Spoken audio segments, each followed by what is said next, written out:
Kopi Al-Asran, kopi kesehatan untuk mengatasi permasalahan suami istri ketika melakukan ibadah. Bismillahirrahmanirrahim. Assalamualaikum warahmatullahi wabarakatuh. Para jamaah Al-Asran rahimakumullah. Setiap hari mudah-mudahan selalu ilmu yang kita dapatkan tentu hakikatnya ilmu datang dari Allah, dan mudah-mudahan Allah memasukkan ilmu kita ke dalam hati sanubari kita sehingga menjadi ilmu yang bermanfaat, dan mudah-mudahan Allah menggerakkan diri kita sehingga ilmu itu bisa kita manfaatkan. Amin ya Allah ya Rabbal Alamin. Kali ini Teteh membawa kitab fikih, membawa kitab Bughiyatul Mustarsyidin, kitab fikih ini ya, Bughiyah ini. Maka apa yang ingin dibahas di dalam ini kitab ada sedikit menemukan faidatun, ada sebuah kasus ya. Baik, bismillah walhamdulillah wassalatu wassalamu ala rasulillah. Di sini ada faidatun syaratu satiril aurah. Menerangkan tentang syaratnya ketika kita menutupi aurat ketika kita sholat. Karena kan kita sudah mengetahui ya, kalau di dalam sholat laki-laki itu wajib menutupi baina surati wa rukbah. Harus ditutupi antara pusar sampai lutut dua, sekelilingnya pusar sama sekelilingnya lutut itu harus tertutup seperti itu. Sehingga kalau misalkan kita menemui ada laki-laki yang sedang bersujud begitu ya, ketika sedang bersujud misalkan sarungnya itu agak sedikit membuka misalkan ya, tanpa menggunakan celana panjang di dalamnya. Misalkan tidak misalkan tidak menggunakan kolor atau tidak menggunakan apa itu komprang ya kalau laki-laki. Sehingga menyingkap, kemudian terlihatlah paha laki-laki tersebut. Meskipun sedikit itu nanti bisa mengakibatkan batal sholatnya. Ya, kemudian kalau laki-laki terlihat dadanya, apakah batal sholatnya? Tidak. Hanya saja ya masa juga sih kita sholat tanpa terlihat dadanya, seperti itu ya, sangat tidak sopan sekali. Nah, begitu juga kan di wanita tersebut pun ada batasan auratnya, yaitu yang boleh terlihat itu adalah mana? Ini muka ya. Muka yang boleh terlihat mana? Sampai mana coba? Kalau muka ini nih, ingin sekali saya menerangkan lebih dalam ya batasan aurat wanita menggunakan mukena, karena banyak yang kurang paham. Kalau misalkan dari sini batasan wanita itu ini nih, ini tuh aurat, ini wanita aurat ya. Coba sekarang Teteh mau menggunakan ini kerudung. Kalau misalkan ada mukena yang sifatnya seperti ini, yang seperti kerudung, sekarang Teteh pernah menemukan ada mukena tapi kok kayak kerudung, ya seperti begini. Jadi ininya tuh terlihat. Maka ini masih ini aurat, ini tidak sah salatnya. Jadi harusnya menutupi dagu. Kalau wanita harusnya menutupi dagu, ini jangan sampai terlihat. Kemudian yang boleh terlihat ini, 2 pergelangan tangan, batas ini. Ini batasnya.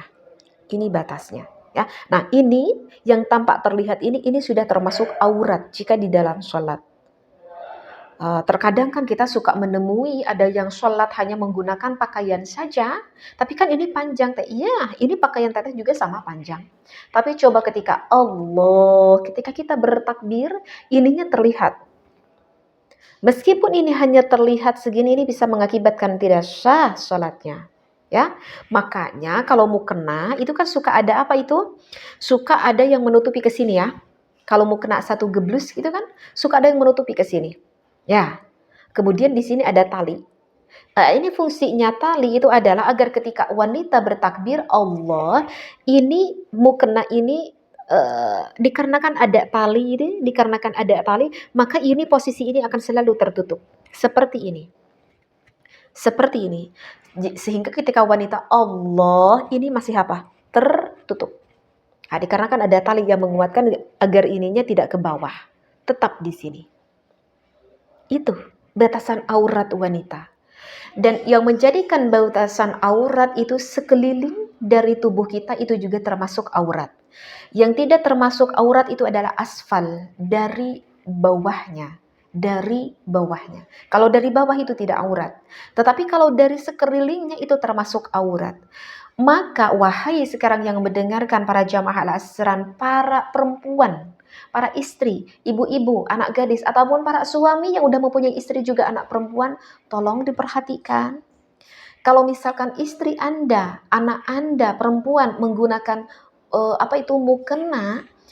mukena zaman sekarang itu kan modelnya atas bawah ya. modelnya kan atas bawah ya. Jarang sekarang menggunakan mukena yang satu geblus gitu. Kalau teteh sampai sekarang itu menggunakan mukena itu satu geblus. Jarang sekali, sangat jarang sekali menggunakan mukena yang atas bawah. Ya, ada mukena atas bawah itu udah kalau di rumah teteh itu jarang pakai. Bukannya tidak boleh, boleh. Tapi kalau teteh sendiri jarang pakai. Kenapa alasannya jarang pakai? Karena menurut saya sendiri kalau mukena atas bawah itu ribet. Iya, ribet.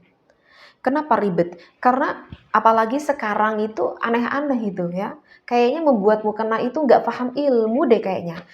Sekarang itu pernah ada menemukan mukena itu nggak ada kepalanya. Jadi mungkin bermaksud orang yang mengaput itu mukena, kepalanya itu menggunakan kerudung. Sedangkan sifat kerudung kebanyakan ya seperti ini. Akan terlihat lah seperti ini. Kemudian kalau misalkan menggunakan kerudung yang suka ada cohak itu di depan ya, kalau kerudung satu geblus itu kan ada cohak itu di depan ya. Kalau misalkan nanti bersujud, maka kan bersujudnya di atas apa? Di atas kerudung tersebut, nanti tidak sah juga kan sholatnya. Karena apa? Karena sujudnya bukan ke tempatnya, tetapi ke kerudung itu. Itu nanti gak sholat, gak sah. Jadi pernah menemukan nggak ada kepalanya sehingga sholat menggunakan kerudung, ya, menggunakan kerudung yang ada segeblus itu kan ininya keras kan, sehingga ketika sujud ya ini yang begini seperti ini kalau sujud, ini nanti kan nggak sah. Ini makanya kita harus paham fikih. Kemudian sekelilingnya itu akan aurat. Kalau teteh menggunakan mukena atas bawah, itu misalkan menggunakan lengan pendek atau mau lengan panjang sekalipun, maka kalau atas bawah ketika takbir Allah, terlihatlah karena ini pakai baju pendek. Kemudian kita sholat tidak menggunakan kerudung kan, jarang kan kita sholat menggunakan kerudung. Ketika Allah, leher itu terlihat. Ya, leher itu terlihat. Ya makanya teteh tuh jarang pakai mukena atas bawah. Jadi para pendengar semuanya, kalau sekarang mau sholat perempuan pakai atas bawah, maka wajib menggunakan pakaian yang ininya menutup. Ininya menutup seperti ini. Ketika takbir ini tetap seperti ini. Misalkan menggunakan apa ya, suka ada kayak kaos gitu ya. Ataupun kalau yang mau pakai atas bawah itu, cobalah setiap sholatnya menggunakan kerudung. Agar apa? Agar ketika takbir Allah, lehernya tertutup. Ribet gak? Ribet. Makanya sampai sekarang teteh itu suka sholat menggunakan mukena satu geblus. Tetapi bukan berarti tidak boleh. Boleh, asal kita tahu saja aturannya. Ya. Nah, kemudian dari mukena tersebut ataupun dari pakaian laki-laki, misalkan sarung, suka ada gak laki-laki yang sarungnya itu terkena rokok. Sehingga suka ada sarung yang bolong-bolong ya. Nah, itu gimana no? Sah gak sholatnya pakai sarung yang bolong-bolong dari rokok yang kecil-kecil gitu? Ataupun sah gak kalau misalkan kita wanita itu sholat tetapi mukenanya itu tipis banget? Itu sah tidak? Maka di dalam kitab Riyah Mustarsyidin pada sahifah ke-84, syaratu satiril aurati, bahwa syaratnya menutupi aurat ayyamna'a itu harus mencegah idraka launil basyarati, akan melihat warnanya itu kulit. Qabla Ibnu Ujailin fi majlisit takhatubi falau qaraba, maka kalau misalkan kita melihat dekat, wa ta'ammalaha fara'aha, dan kalau misalkan kita melihat secara seksama, lam yadurra, maka ia tidak tampak jelas, wa huwa dhahirun, akan apa itu dhahiriyahnya. Ini sebetulnya referensinya agak panjang ya, tapi insya Allah teteh sudah paham akan isi makna kandungan dari di dalam kitab Riyah Mustarsyidin ini. Jadi jawaban di dalam kitab Riyah Mustarsyidin, kalau misalkan nih, langsung aja deh ke dalam contoh keseharian gitu ya. Kalau misalkan laki-laki yang suka ngerokok, ada kuntung rokoknya sehingga sarungnya bolong-bolong, dalamnya enggak pakai komprang, dia pakai celana sehingga pahanya terlihat, meskipun tampak kecil, tapi kan meskipun kecil itu tetap kan lobang. Kalau lobang itu kan tetap akan tampak terlihat kulitnya, maka itu adalah tidak syah jika sholat menggunakan sarung itu. Makanya kalau menggunakan sarung bagi laki-laki bagusnya di dalamnya ketika sholat tetap menggunakan komprang yang menutupi di bawah lutut. Sehingga kalau kita nggak sadar ada sarung yang sedikit bolong-bolong, kita tidak ham-ham, kita yakin karena di dalamnya pakai komprang. Kalau misalkan wanita yang menggunakan mukena, mukenanya tipis banget teh, itu gimana teh? Sah nggak? Ada kan mukena ya kayak dari bahan apa? Parasut ya, tipis banget. Kalau itu tipisnya tidak tampak terlihat kulit kita yang zahiriyahnya yang jelas, itu syah. Ya, itu syah. Kecuali kalau misalkan kita didekatkan banget atau kita menggunakan lampu pencahayaan baru tampak terlihat. Nah, tidak seperti itu, ya. Tetapi kalau misalkan kita lihat dengan mu'tadalin itu dengan penglihatan mata seperti gini aja gitu. Nggak terlihat gitu jelasnya, tapi terlihat kok bayangannya. Itu tidak apa-apa. Yang penting tidak terlihat warna kulit secara pastinya. Ya, kecuali kalau misalkan kita menggunakan mukena, yang mana mukena itu banyak sekali bordirannya gitu ya. Banyak sekali bordirannya dan model bordirannya itu kok ada yang bolong-bolong-bolong, misalkan motif bunga ada bolong-bolongnya gitu ya.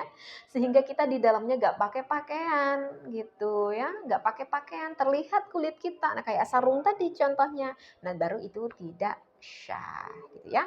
Jadi insya Allah ya, kali ini pembahasan fikih mudah-mudahan bermanfaat. Wallahu a'lam. Wassalamualaikum warahmatullahi wabarakatuh.